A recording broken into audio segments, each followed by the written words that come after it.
Hello friends, welcome to Web Learn. सेलों का संयोजन भी दोस्तों दो प्रकार से किया जा सकता है। पहला श्रेणी क्रम संयोजन और दूसरा समांतर क्रम संयोजन।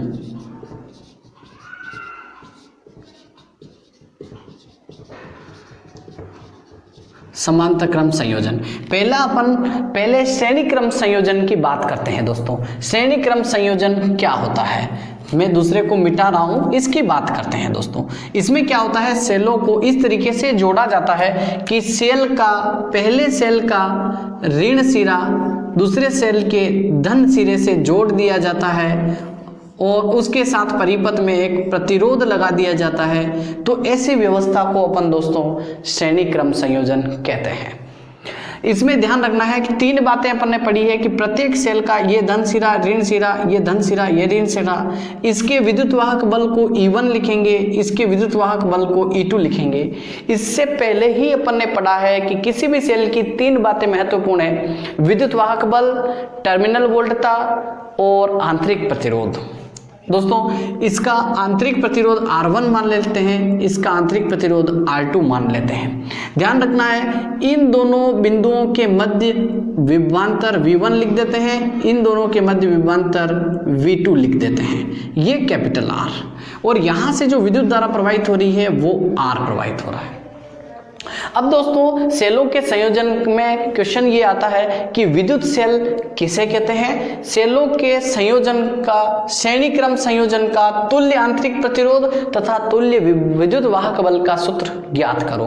तो अपने को ध्यान रखना है कि जब अपन प्रतिरोधों का संयोजन पढ़ते हैं तो उसके अंदर एक इंपॉर्टेंट लॉ आता है, ओम का नियम, और उसमें V = IR के माध्यम से उन संयोजनों को सोल्व किया जाता है।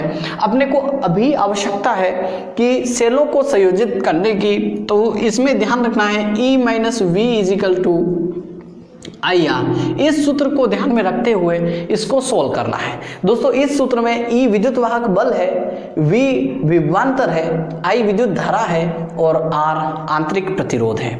दोस्तों अपन इसको सोल्व करें तो इस पूरे के पूरे परिपथ में कुल विभवांतर कितना होगा, परिपथ में कुल विभवांतर कितना होगा। आसानी से अपन समझ रहे हैं कि कुल विभवांतर V बराबर होगा V1 + V2। और उसके बाद अपन परिभाषा से अपने को क्या समझ में आ रहा है, परिभाषा से अपने को समझ में आ रहा है कि V = यहाँ पर V का फॉर्मूला बनाया जाए तो दोस्तों क्या होगा, V = होगा दोस्तों E - IR। कैसे समझने की कोशिश कीजिए। यहाँ पे यदि इस -V को इधर भेजूंगा तो +V हो जाएगा और अपने को V अकेला चाहिए, तो इस IR को इधर भेजेंगे तो ये माइनस का हो जाएगा। तो V का फॉर्मूला आया है अपने पास E - IR। अब ध्यान रखना है इस परिपथ में V1 की जगह पर E कितना लिखा हुआ है, V1 की जगह पे E लिखा हुआ है दोस्तों E1 माइनस फॉर्मूले का I कितना लिखा हुआ है, I ही लिखा हुआ है, और R कितना लिखा हुआ है दोस्तों, R1 लिखा हुआ है, प्लस V2 के यहाँ पर E2 लिखा हुआ है माइनस I और R की जगह पे R2 लिखा हुआ है। बस इसको और कुछ नहीं करना है, तुलना करके आंसर ज्ञात करना है। तो यहाँ पे E - IR बराबर E1 + E2 पास में लिख दिया है और फॉर्मूले के अनुसार माइनस IR1 + IR2। दोस्तों कोई हार्ड चीज नहीं लिखा है। यहाँ पे देखिए इस माइनस को यहाँ ले लिया तो इस माइनस को इस प्लस से गुणा करूंगा तो -IR1, इसको इससे गुणा करूंगा तो वापस -IR2 आ जाएगा। इसको और अब तुलना करते हैं और अपना आंसर अपने पास हो जाएगा। तुलना करने पर E = क्या है दोस्तों, E1 + E2, और यही है अपना सूत्र दोस्तों श्रेणी क्रम संयोजन में तुल्य विद्युत वाहक बल का सूत्र। दोस्तों एक बार समझ में आ गया है तो लाइक कीजिए और अपने दोस्तों में शेयर कीजिए दोस्तों। इसके बाद दूसरा अपने पास क्या आ रहा है दोस्तों, -IR बराबर IR1 प्लस IR2 और इसके सामने भी था माइनस। दोस्तों किसी भी समीकरण में जब दोनों तरफ माइनस हो तो दोनों को प्लस माना जा सकता है, तो यहाँ पे दोनों प्लस हो जाएंगे और IR बराबर, दोनों में I आ रहा है दोस्तों तो I कॉमन ले लूंगा, तो यहाँ बचेगा R1 प्लस R2, I से I कैंसल हो जाएगा तो R इजिकल टू अपना आंसर आ जाएगा दोस्तों R1 प्लस R2। ये किसका आंसर है दोस्तों? सेलों के श्रेणी क्रम संयोजन में तुल्य आंतरिक प्रतिरोध का सूत्र है।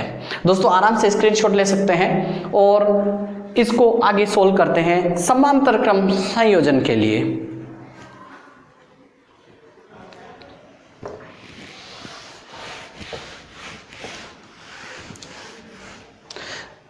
दोस्तों अब सोल्व करने जा रहे हैं सेलों का समांतर क्रम संयोजन। समांतर क्रम संयोजन क्या होता है दोस्तों?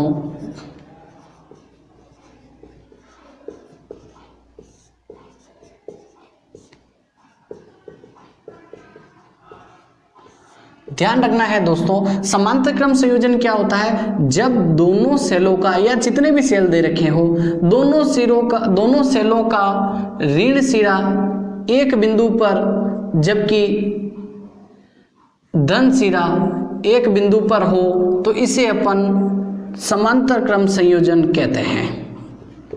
कैपिटल आर, प्लस सिरा माइनस सिरा प्लस सिरा माइनस सिरा। यहाँ पर यदि आप ध्यान से देखेंगे तो जो पहला सेल है ऊपर वाला, इसका धन सिरा और नीचे वाले सेल इस दूसरे का एक बिंदु पर है और दोनों का ऋण सिरा दूसरे बिंदु पर है, तो इसे अपन कहते हैं दोस्तों समांतर क्रम संयोजन। इसका विद्युत वाहक बल E1 ले लेते हैं, इसका विद्युत वाहक बल E2, इसका आंतरिक प्रतिरोध दोस्तों R1 लिख देते हैं, इसका आंतरिक प्रतिरोध R2। दोस्तों पूरे परिपथ में सिर्फ दो ही बिंदु आ रहे हैं, इसलिए इनका विभवांतर V, और यहाँ से दोस्तों विद्युत धारा प्रवाहित हो रही है, ये I1 मान लेते हैं, और यहाँ से विद्युत धारा जो प्रवाहित हो रही है वो I2, दोनों मिलकर दोस्तों क्या बन रहा है? I बन रहा है। तो परिपथ के अंदर समांतर क्रम संयोजन में तुल्य धारा का सूत्र क्या होगा? कुल धारा का सूत्र क्या होगा? कुल धारा परिपथ में कुल विद्युत धारा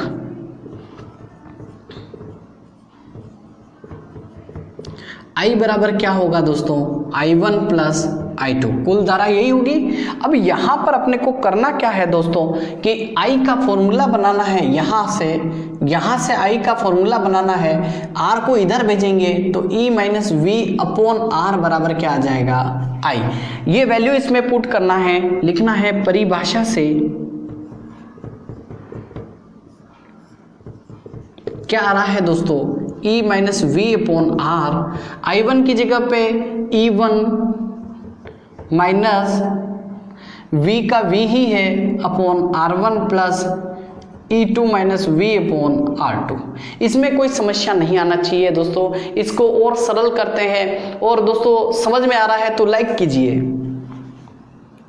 E upon R minus V upon R बराबर E1 upon R1 minus V upon R1 plus E2 upon R2 minus V upon R2। इसमें कोई बड़ा काम नहीं किया है दोस्तों। इसको यदि आगे सोल्व करेंगे तो E upon R minus V upon R बराबर E1 अपॉन R1 पास में लिख देता हूँ plus E2 upon R2 minus V upon R1 plus V upon R2। ये दोस्तों माइनस फिर पहले जैसा किया था वैसा अपन ने कॉमन लिया है और सॉल्व किया है। अब तुलना करने पर